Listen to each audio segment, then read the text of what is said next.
Pessoal, sejam muito bem-vindos a mais um Conexão Imigrar, começando mais um dos nossos maravilhosos encontros. É um prazer novamente estar com vocês aqui.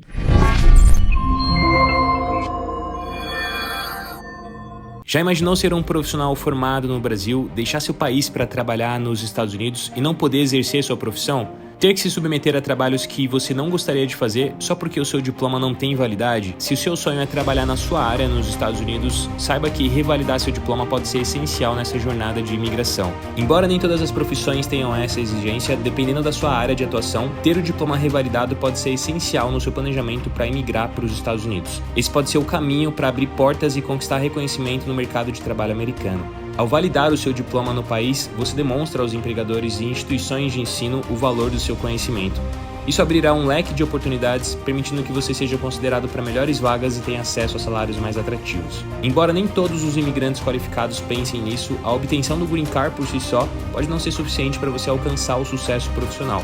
A revalidação do seu diploma pode ser um passo fundamental para atingir seus objetivos após conquistar sua residência permanente. Com o Green Card e um diploma válido, você terá mais segurança e estabilidade para construir sua carreira e realizar os seus objetivos. Mas como funciona o processo? Quais profissões exigem revalidação? Quais são os custos envolvidos? Como dar o primeiro passo? Convidamos você para uma nova jornada na temporada 5 do Conexão Imigrar. Essa série é imperdível para todos os brasileiros formados que desejam imigrar para os Estados Unidos e têm dúvidas sobre como exercer suas profissões no país. Vamos desmistificar os processos de revalidação de diplomas e mostrar a importância desse passo crucial para a construção da sua jornada imigratória. Prepare-se para uma imersão completa no universo da revalidação de diploma nos Estados Unidos, onde compartilharemos conhecimento e dicas preciosas para o seu sucesso profissional. Garanta sua vaga e junte-se a nós no Conexão Imigrar. O Conexão Imigrar e todas as coisas que a gente traz para vocês, todos os serviços, todos os produtos, eles têm como intenção fazer com que o processo de você seja mais seguro, seja mais eficiente, seja mais organizado, para que você realmente encontre aquele caminho que é melhor para o seu caso. Que todo mundo aqui se sinta muito acolhido, mas principalmente a nossa convidada especial. É um prazer gigante receber a Carol. Carol, ela é uma fisioterapeuta, ela viveu o processo de revalidação, viveu a duras penas, aprendendo ali, com muita marra, com muita dureza, como que as coisas aconteciam. Ela conseguiu trazer a sua carreira para cá, mesmo todo mundo, ou todo o universo em volta dela falando que aquilo ali era inviável, mesmo passando por muitas dificuldades, mesmo tomando muito não ao longo do processo. Então é por isso que é muito especial ter uma pessoa como essa aqui hoje, para que você entenda que não é sobre as dificuldades do caminho, é sobre passar por essas dificuldades, se tornar mais forte do que a dificuldade e vivenciar o prêmio final, que é o objetivo. Então, na reunião de hoje, a gente tem a honra de escutar a história inspiradora da Carol. Ela vai mostrar para a gente como que o processo de revalidação, no caso da fisioterapia principalmente, muda a sua perspectiva de carreira, quais são as diferenças do mercado brasileiro para o mercado americano e tudo mais que vocês quiserem saber, porque a reunião é nossa e as suas perguntas são super bem-vindas. Seja bem-vinda, Carol, tudo bem? É um prazer ter você aqui com a gente, viu, Carol? Eu que agradeço o convite, é muito bom esclarecer as dúvidas e iluminar o caminho, né, de pessoas que também têm esse sonho, assim como eu tive há uns anos atrás, e estou aqui curtindo, desfrutando dele. Perfeito. Aliás, são uns bons anos atrás, né? Porque você chegou nos Estados Unidos em 2008 e você, como muitas das pessoas que estão aqui hoje, tinha um sonho de morar nos Estados Unidos. E eu queria explorar um pouquinho essa questão para a gente até contextualizar para o pessoal um pouco da sua história, Carol. Como é que começou essa história? Onde é que bateu em você um dia um desejo intenso de morar nos Estados Unidos que te fez largar tudo no Brasil e vir para cá? Como é que foi isso? Na verdade, esse sonho não foi nem exatamente de morar nos Estados Unidos, mas foi a insatisfação com a minha carreira no Brasil que me impulsionou a sair do Brasil e procurar outros caminhos para trilhar, né? Sendo que a gente estuda tanto, 5 anos para ser fisioterapeuta, se dedica tanto a uma área médica, que ainda no Brasil ainda não é valorizada como deve, né, como se deveria ser. Então, foi o que me impulsionou a buscar outros caminhos. E aí, os Estados Unidos veio brilhar para mim, porque eu sabia da carência de fisioterapeutas nos Estados Unidos, que ainda cresce até hoje. E a carência é tão grande, assim como a valorização do fisioterapeuta é tão diferente quanto o Brasil, que é uma coisa que foi iluminando meu caminho e foi me motivando para, deixa eu validar isso aqui, deixa eu ver o que precisa para isso. E aqui estou. E aqui você está, depois de quantos anos já faz? São o quê? Eu cheguei nos 15? Estados Unidos em 2018, quase 15 anos, Quase 15 anos, é muito tempo. Mas me conta como é que foi a sua chegada, quando você decidiu que você viria para cá, enfim, eu acho que você veio quando tudo era mato, né? Porque a gente tá falando de 2008, não tinha informação na internet, como a gente sabe que tem hoje, não tinha essa questão dos vídeos no YouTube que são muito populares, né? Não tinha aí enfim, como é que foi isso para você? Como é que você planejou vir para cá? Quem te ajudou? Na verdade, olha só, quando eu vim para cá, exatamente foi assim: deixa eu ir para lá, primeiro que eu tenho que aprender inglês, né? E aí eu Uhum, vou desbravando esse mato, uhum, né? sim. Chegando lá eu vejo. E é um dos erros que eu falo assim: por favor, não faça isso. Chegando lá eu vejo, porque você tem que planejar para saber como é que vai ser esse caminho, né? Então eu tive que quebrar pedra, cortar mato, né? Literalmente, né? Para isso. E eu vim com o inglês muito ruim, the book is on the table era o máximo que eu sabia, então foi um choque chegar aqui, achar que a gente sabia que a escolinha do Brasil a gente consegue se virar aqui, não consegue. Então, meu primeiro passo, assim, ó, chegando aqui, eu falei, eu vou procurar uma escola de inglês. Primeira coisa, eu tenho que saber falar inglês. E aí eu Uhum. fui desbravando isso, indo para a escola, e a cada pessoa nova que eu conhecia, você conhece algum fisioterapeuta? Você sabe como é que é fisioterapia aqui? E aí fui buscando isso, né? Esse caminho para saber onde eu estava pisando. Eu saí de São Paulo, cheguei em Miami, né? E aí vim morar em Pompano Beach, onde eu moro até hoje. Você ficou aí, né? E você já tinha vindo nos Estados Unidos alguma vez ou não? Foi a primeira vez que você entrou aqui? Primeira vez vindo dos Estados Cara Unidos. e coragem. E quando você chegou, Carol, qual foi a sua percepção inicial, assim? O que você sentiu inicialmente com relação aos Estados Unidos em si? Você gostou, você não gostou? Qual foi a sua primeira impressão? Porque a gente idealiza muito algo quando a gente está no Brasil. Quando a gente chega aqui, obviamente, vem toda a realidade e tem coisas boas e coisas ruins. Você teve alguma percepção positiva ou negativa quando você chegou? Quando a gente chega, é tudo um caso de amor, né? É uma paixão. Tudo que você acha maravilhoso, tudo bonito, organizado, tudo muito fácil, né? Tem ferramenta para tudo, tem paninho para limpeza, produto para tudo. Então você fica assim, uau! Além do que a acessibilidade, né? Na época o dólar era 1 para 2, e aí falou assim: É, vamos trabalhar, vamos fazer aqui, é aqui que eu quero ficar. Mas, Carol, você chegou, gostou, amou, quer ficar aqui, começou a pensar, o que que eu faço para ficar nesse país? E aí, como você falou, você veio na cara e na coragem, famosa desbravadora, né? E aí você descobriu essa coisa de mudar o status para visto de estudante, porque você veio com visto de turismo, né? E aí, como é que foi esse processo? Você Exatamente. foi à escola e fez a mudança de status? Exatamente. Na verdade, quando a gente chega aqui com visto de turista, você chega meio com a corda no pescoço, né? Porque 6 meses passa muito rápido, né? Uhum, Então, você já tem que pensar, para não ficar numa situação irregular, você tem que pensar qual seria o próximo passo para ficar numa situação, né, legal no país. Então, a primeira coisa, conhecendo, fui buscar um advogado de imigração e saber o que eu preciso para mudar, qual visto que eu posso me qualificar para fazer essa mudança e não ficar irregular no país. E aí ele me deu as orientações, e aí eu fui numa escola e busquei, consegui comprovar renda, essas coisas que precisa comprovar, porque um estudante não pode trabalhar, né? Você tem que comprovar que você vai ter fundos para estar se mantendo durante o curso aqui, né? uhum. E assim fui. Apliquei com 3 meses que eu estava aqui, recebi a resposta em menos de 2 meses, que foi aprovado, e aí a cada ano que fui bom. renovando, né? Fui renovando isso, porque a gente tem que renovar para estar ficando legal no país.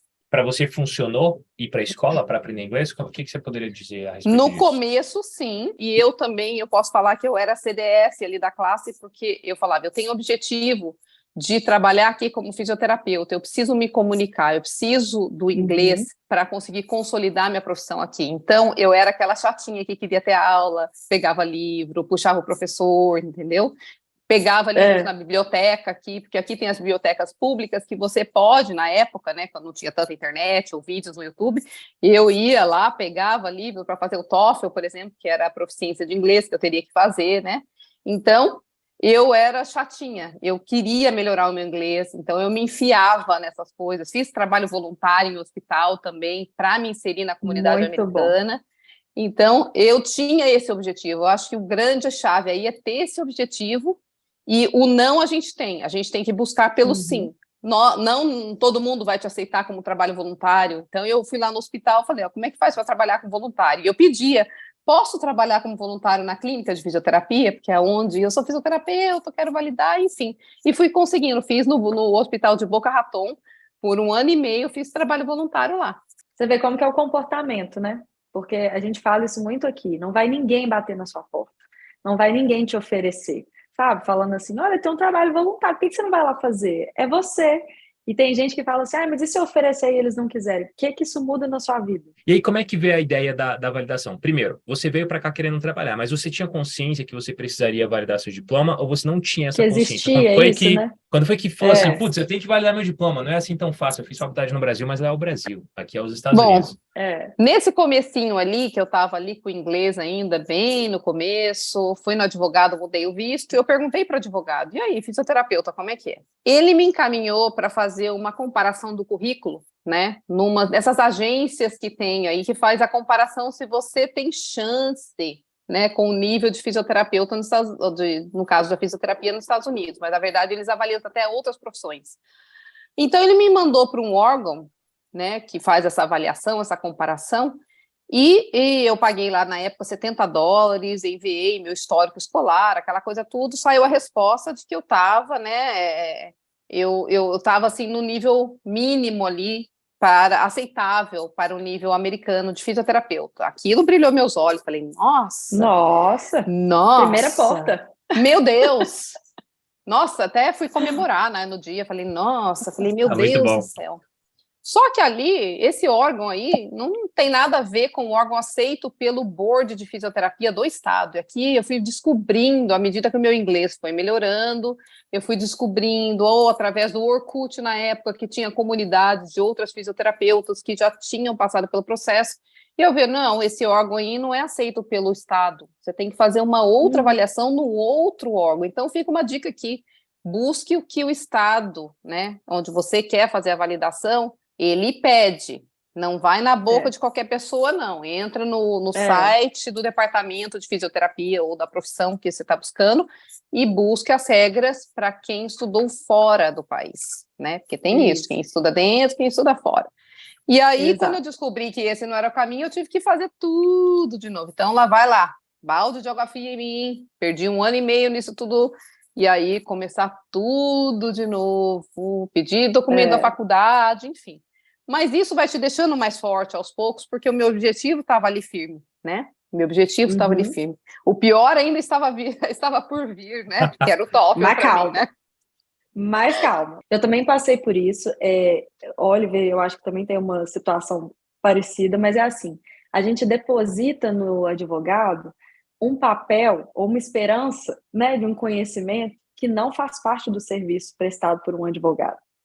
Então, assim, eu também fui com a mesma pergunta quando eu fiz vou ficar de estudante. Tá, mas é minha carreira. E é aí que o negócio desanda. Não é por maldade, não é porque o advogado foi ruim, é porque não faz parte do escopo do serviço que ele vai te prestar, né? Entender a carreira, desenhar sua carreira é uma chave, e é por isso que nessa conexão a gente até desenhou 2 chaves, faz parte do âmbito da carreira. E a outra coisa é como que você mantém o seu status legal, como que você atende os requisitos legais que o país te pede. Isso, o advogado, e a gente traz a doutora Lívia aqui sempre como essa figura de representação, isso ele vai poder falar. Mas esses pormenores, é muito injusto da gente até buscar, hoje em dia que a gente já passou por isso tudo, pensar que a gente deposita isso no advogado. Então, ele dá a resposta que ele consegue, mas infelizmente não é a melhor, né? E eu vejo muita gente que passou por isso também. E aí fala assim, mas se ele entende do processo de visto, ele tem que entender o resto. Não tem, porque aqui é um país de especialistas. Cada um é especialista na sua área, né? E assim, cada estado tem a sua particularidade. Então, a gente está falando de pelo menos 50 diferentes maneiras de você trabalhar nos Estados Unidos. Só isso, por si só, já é um baita de um trabalho. Como é que a gente vai exigir que um advogado que talvez trabalhe aí com mais de 180 maneiras de se viver legalmente nos Estados Unidos ainda saiba 50 formas de você trabalhar nos Estados Unidos para a sua profissão, sendo que são várias. Então, é importante a gente ser mais específico e à medida que você vai sendo específico, você vai conseguindo resultados melhores, né? Carol, respostas melhores. Respostas melhores, é isso aí.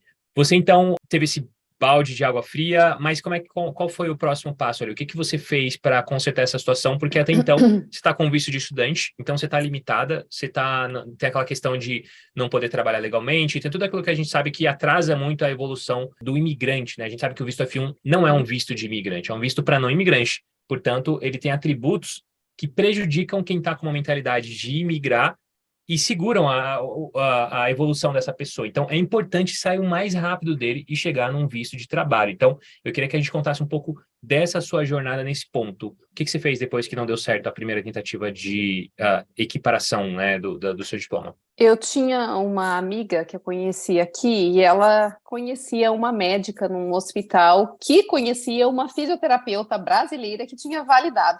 Graças e aí a Deus. me colocou em contato, só que ela tinha validado já fazia um tempo e a questão dela, ela precisou da validação, mas ela fez a parte migratória através de casamento, que tem essas diferenças que a gente pode falar um pouquinho mais para frente disso aí. Mas ela só me falou, olha, esse órgão aqui é aceito na Flórida, você vai ter que enviar seus documentos para esse. Aí eu entrei no site desse órgão avaliador e fui buscando a informação. Quando eu caí de cara e vi que o valor da avaliação era $750. Falei, que diferença, hein? De $70, $750, ok. Mas isso aqui é aceito no estado da Flórida, ok. Então é esse caminho que eu tenho que seguir. Falei, meu Deus do céu, mas vamos embora. Eu sei que já comecei a pesquisar como é que era a carência de fisioterapia, qual era o salário de fisioterapeuta, enfim, para saber o terreno que eu estava pisando, né? Eu vou investir todo esse dinheiro aqui, já abandonei minha carreira lá no Brasil, né? Deixei tudo. Então, eu preciso saber quanto tempo que eu vou levar para tudo isso, quanto tempo que eu vou levar para recuperar todo esse dinheiro investido, porque eu falo que é um investimento pela carência que tem de fisioterapeuta. Se você consegue a sua licença, você vai ter um retorno e recuperar esse dinheiro investido. Nem sempre a gente entra na faculdade no Brasil sabendo que a gente vai recuperar. Quantas pessoas que se formaram comigo e abandonaram a fisioterapia porque não tinham um salário digno e tinham que se sustentar uma família, enfim. Aqui eu vi que se eu investisse na validação, eu ia conseguir recuperar esse dinheiro em pouco tempo. Então, isso foi me motivando. Não foi fácil, mas foi me motivando. Deixa eu ver, não passe $750 e envia o documento, vai na faculdade, pede para alguém no Brasil na faculdade, pedir os documentos, enviar essa parte burocrática, tudo, que eu ainda ensino as pessoas hoje na validação, como fazer essa validação, para elas não perderem tempo que eu perdi. E aí foi passando 1 ano, 2 anos, né? Porque 1 ano e meio eu perdi ali, mas essa avaliação demora uns 3 meses para ficar pronta, depois que a tradução juramentada chega lá. Então, foi mais meio ano disso aí, né? Até eu saber as matérias que eu precisava fazer para completar o meu currículo. Não precisei voltar para a faculdade, eu fiz matérias online. Eles te permitem, dependendo do que é pedido para você, e pela minha experiência como consultora na validação, 99% das matérias dá para ser feito online, através de faculdades americanas ou até mesmo uma faculdade no país das Filipinas, que é aceito aqui nos Estados Unidos. Essas possibilidades que a gente tem de fazer essa conversa aqui é ouro, porque primeiro, a gente fica pensando que tem que estar nos Estados Unidos para passar por isso tudo. Você está falando da possibilidade de fazer online, ou seja, eu poderia estar no Brasil, sem o custo do dólar, sem pagar a escola em inglês, sem ter todas essas coisas assim, e vivenciar o processo, né? Você na sua mentoria mostra tudo, isso é comum a todas as áreas.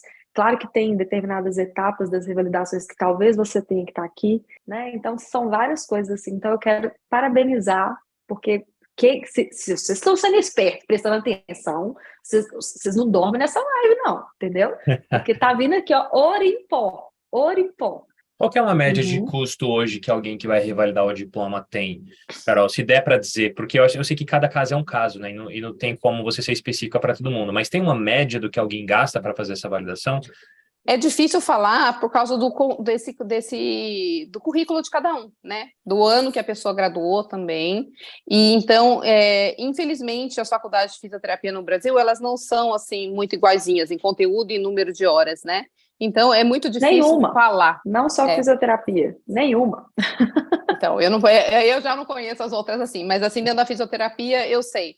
E aí que está a chave do negócio aqui. As pessoas acham que para começar a validação, elas precisam estar nos Estados Unidos ou já querer vir mudar para os Estados Unidos. Não.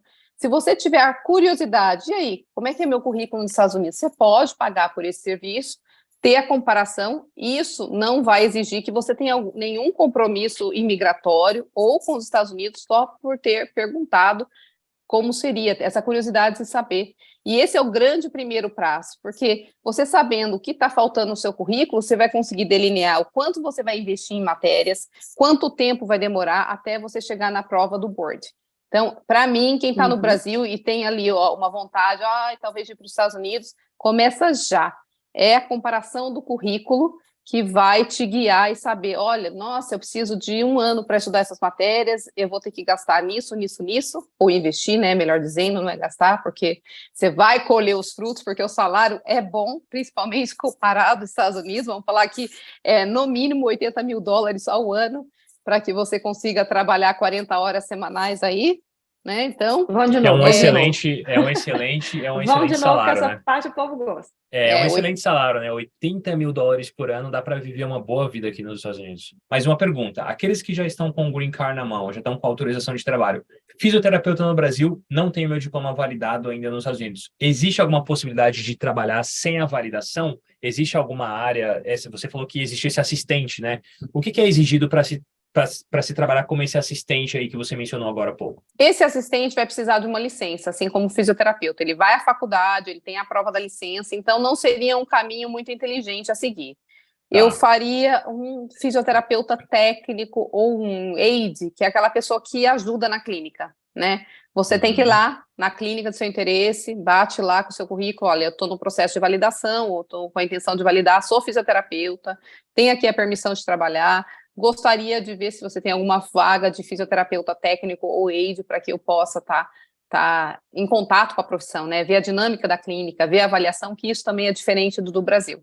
Então, acho que esse é o caminho mais inteligente, de que você não vai ter que investir numa outra licença ou perder tempo para estudar para uma outra prova, sendo que você pode trabalhar como técnico e já se preparando para a prova da licença ou fazendo a sua validação como fisioterapeuta. Se vocês que hoje em dia estão escutando aí, e aí a gente está falando da carreira da Carol de fisioterapeuta, mas serve para todas as áreas que vocês falaram aqui no comentário. Quando você ainda não atingiu um determinado título, se o seu objetivo é, quero ser fisioterapeuta, quero ser médico, quero ser dentista, quero ser contador, quero ser advogado, quero ser qualquer título, não quer dizer que você não pode trabalhar na área até você atingir o título. Não é um caminho de 8 ou 80. Ou eu sou fisioterapeuta, ou eu não ganho dinheiro com nada relacionado à área. Ou eu sou advogado, ou eu estou parado dentro de casa sem fazer nada. Então, trabalhar na sua área de interesse pode ser um caminho para chegar no título. Ou o título já ser a sua forma de ingresso no mercado de trabalho. Qual a sua visão com relação à idade no mercado de trabalho americano? Você vê algum tipo de restrição, tem algum tipo de preconceito, algum tipo de dificuldade que você pode dizer para o pessoal? Não vejo. Eu acho que aqui, quando a gente faz uma entrevista de trabalho, principalmente, você vê, é muito chave e fechadura. Função e seu currículo, ele serve para aquela função? Não quer saber quantos anos você tem, não quer saber se você tem filho, se é casado, se você tem problema, se você mora perto, se você mora longe. Você vai estar disponível para exercer essa função nesses horários que eu preciso? Não importa a sua idade. Eu tive uma assistente, né, fisioterapeuta, ela tinha 56 anos e trabalhava, a bicha era melhor que muito de 20.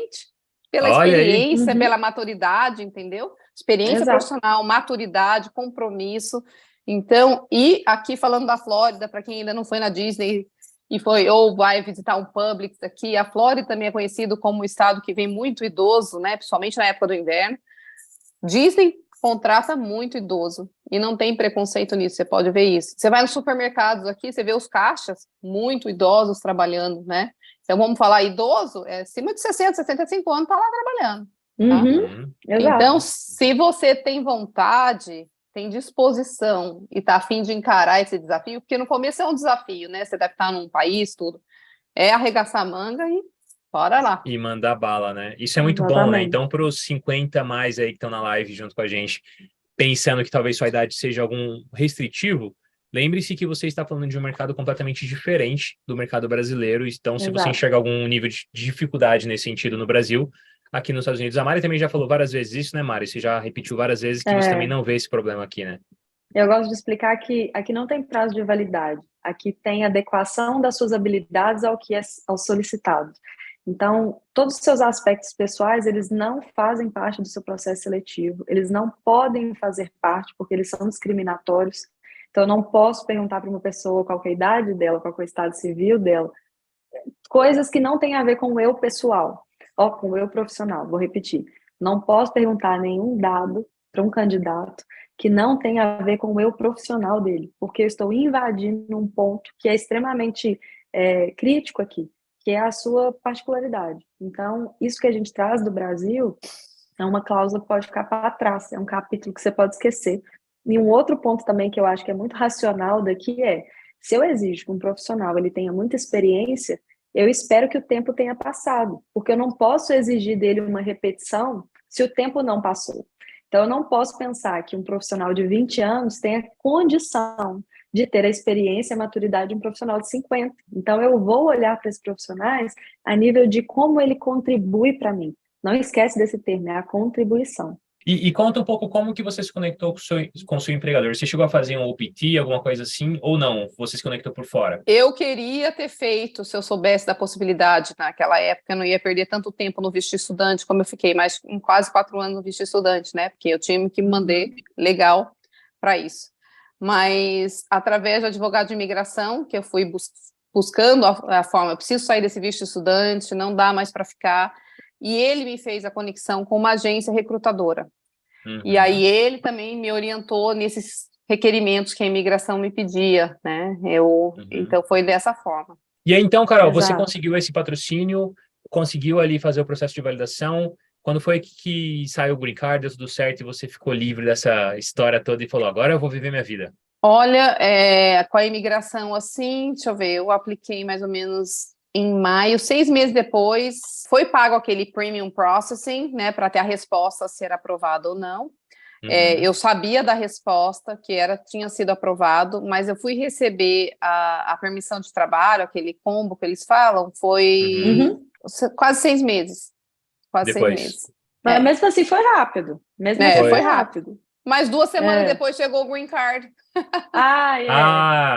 Mas aí também você não quer mais saber, né? O que passou, você fica feliz da vida. Aí vai. Enfim, que vai. Exato. Mas como foi começar a trabalhar com o empregador? O que você sentiu de diferença? Quais as principais diferenças da fisioterapia no Brasil para os Estados Unidos? Dá uma visão global aí para quem é fisioterapeuta ou profissional de saúde e está com essa dúvida. Começar pelo salário, né? $80 mil, a gente fala que no mínimo $5 mil por mês, ou, né, se você trabalhar razoavelmente. No Brasil, o piso salarial é R$2.500 hoje. Aqui a gente é reconhecido, a gente é parte da equipe médica, dos profissionais de saúde, então tem o enfermeiro, tem o terapeuta ocupacional, tem o fisioterapeuta, o médico manda para a gente responde, a gente liga para o médico, dá orientação, e tem esse respeito, não tem essa briga, né, de subordinado. Deixa eu mostrar qual é o meu espaço aqui. Na verdade, eu queria que a Carol explicasse, dentro da experiência dela, se ela acha que ela já tivesse te dado acesso ao Green Card como primeira parte, se a parte de carreira teria desenvolvido de uma forma mais rápida. Sem dúvida. Sem dúvida. Eu não teria que ficar pensando naquele visto de estudante, tá ali, eu estaria já partindo para a parte profissional. E essa liberdade de ir e vir, né? Não teria ter passado tanto tempo aqui sem ter ido ao Brasil. Eu não tenho dúvida que isso facilita muito. E fica essa dica para o pessoal que quer ingressar nesse caminho. Começa esse primeiro passo de uma validação do diploma. Você não precisa estar nos Estados Unidos, pelo menos só saber quanto tempo você vai demorar para validar, estando no Brasil e já andando com visto, né? Porque eu acho que o sonho de qualquer um é chegar aqui com visto permanente e que você possa só ir na direção da sua parte profissional. Com certeza. Exato. Inclusive, tem muita gente perguntando, né, sobre isso. Devo fazer o visto imigratório primeiro ou devo fazer a validação do diploma? Tem gente aqui falando que vai fazer o processo de EB2NW. São 2 coisas que podem, inclusive, correr em paralelo, né? Eu acho que a Carol deu uma dica muito boa, que é, se você quiser entender qual o seu lugar no mercado americano, existe o Credential Evaluation, que você pode mais ou menos ter um mapa, né, daquilo que você ainda precisa fazer. Então, se você pensar que não adianta também você vir para cá, fazer a sua validação de diploma e não ter autorização de trabalho, e pegar essa última dica que a Carol disse, que é, se você já pudesse estar aqui com a autorização de trabalho, teria sido tudo muito diferente. Eu acho que se você está no Brasil, não, assim, o quanto antes você deve começar o seu processo migratório. Porque o processo imigratório não impede você de fazer a sua validação, mas não ter o o processo contrário migratório, é isso aí, te impede de trabalhar. Então, é aquilo, com o seu diploma validado na mão sem uma autorização de trabalho, você não é ninguém. Com autorização de trabalho, você ainda pode fazer a sua validação a hora que você quiser. Então, eu acho que fica aí uma dica para quem está com dúvida de que momento começar o processo migratório. Em vários pontos, eu acho que até o custo vai ficar mais barato, porque você não estuda ou completa matérias como estudante internacional, você vai completar e vai ter a tuition de acordo com quem paga internamente. Tem vários pontos. Se você hoje em dia tem um currículo, manda sua avaliação para a doutora Lívia ver. Ah, mas eu tenho medo que eu vou ganhar um não. Beleza, você sabe que é a partir do não que você vai ter que começar a trabalhar. Eu falo que as pessoas elas ficam chateadas ou elas têm medo de, eu não estou bom o suficiente. Enquanto se essa resposta acontecer, seja para validação ou para o processo de green card, ele só está te explicando quais passos a mais você tem que fazer. Não está interrompendo o seu sonho. Pode ser que a sua estratégia migratória inclua a revalidação do diploma. Não necessariamente tem que ser o primeiro passo, né? Por causa disso, a chave do mercado não abre a chave migratória. A chave migratória abre todas as portas do mercado, inclusive ao ponto de você pensar assim, olha, eu vou primeiro colocar um dinheiro no meu bolso, pagar o meu processo, voltar ali o dinheiro que eu gastei no processo, daqui a 6 meses eu vou fazer a minha revalidação, daqui a 1 ano eu vou começar a minha revalidação, sem isso atrapalhar nada a minha vida. É isso que a gente fala. O Oliver trouxe como se você fosse inteligente, eu falo mais que isso. É que se você for estratégico, porque não é que você não pode, é porque talvez não é a maneira melhor, não é o mais viável. E é isso que a gente quer que você entenda. A gente quer que você viva uma realidade mais viável para aquilo que você quer. É isso então, né, Mari? Um abração para você. Obrigado mais uma vez pela companhia, viu? Foi maravilhoso. Uma ótima noite Obrigada. aí para todo mundo e obrigada mesmo pela oportunidade de compartilhar essa experiência com vocês. Obrigado, Carol. Tchau, pessoal. Um forte abraço a todos. Tchau, tchau. Tchau, gente. Tchau, Um beijo. até mais.